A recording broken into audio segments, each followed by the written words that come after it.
to this issue. Now, in a speech last week, Governor Brainerd highlighted, quote, the role of central bank digital currencies in ensuring that sovereign currencies stay at the center of each nation's financial system. Do you agree with her characterization? And in particular, do you think that establishing a digital dollar would help ensure that the U.S. dollar continues to serve as the core of the U.S. and the world's financial system? Well, to take the first part of that, I think having a single government currency at the heart of the financial system is something that has served us well. It's a very, very basic thing that really hasn't been in question.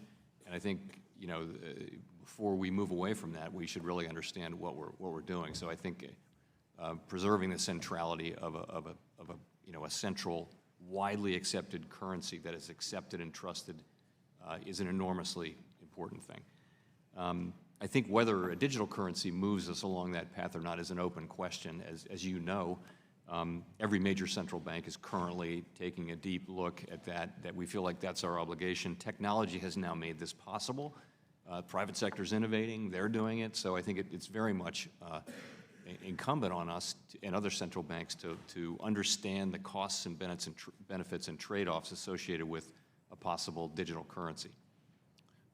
So how would you characterize your state of progress on this compared to other countries? The Swedish central bank developing an e-krona, the Chinese. The reason that one of the reasons there was so much concern about the Libra project is they would immediately have scale if they just rolled out the product. Another entity in a position to do that is the Chinese government to roll out at scale using their already established payment by cell phone systems. They would immediately have a scale comparable to Facebook if they rolled that out. And so how would you characterize our ability to respond to this potentially competitive threat? So we're working hard on it. We have a lot of projects going, a lot of efforts going on that right now. We haven't had the problem that many of you mentioned Sweden. A lot of the Northern European economies have moved away from cash to a remarkable degree, and that really has not happened in the U.S. economy, even though it seems like it must have happened with our kids not using cash very much. Nonetheless, the amount of cash in the U.S. economy continues to grow at faster than nominal GDP. So we're in a different place on that. If you look at the curve of adoption of payment by cell phone, it starts slowly and then all of a sudden it just happens. And so that seems like that transition can happen in a period of just a couple of years. And so we have to be able to respond. If that's the driving factor, then we have to be in a position where we can respond by rolling out, for example, a digital dollar on the couple of year time scale.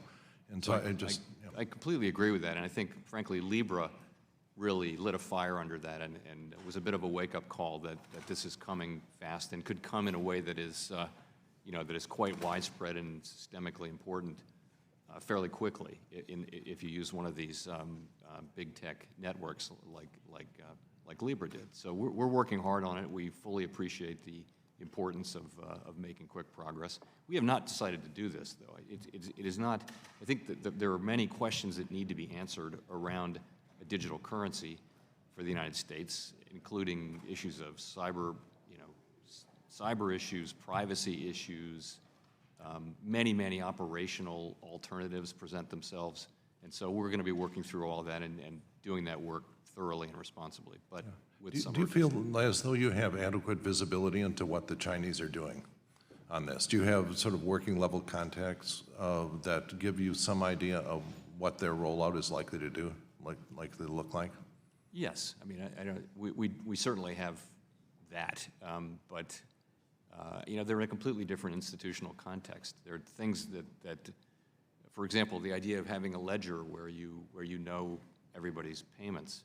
That's not something that would be, particularly attractive in the United States context. It's not a problem in China. So, but nonetheless. But so from a competitive point of view, they're claiming they're going to roll it out on the Belt and Road countries sometime very quickly, and so this, I urge you to keep the fire lit.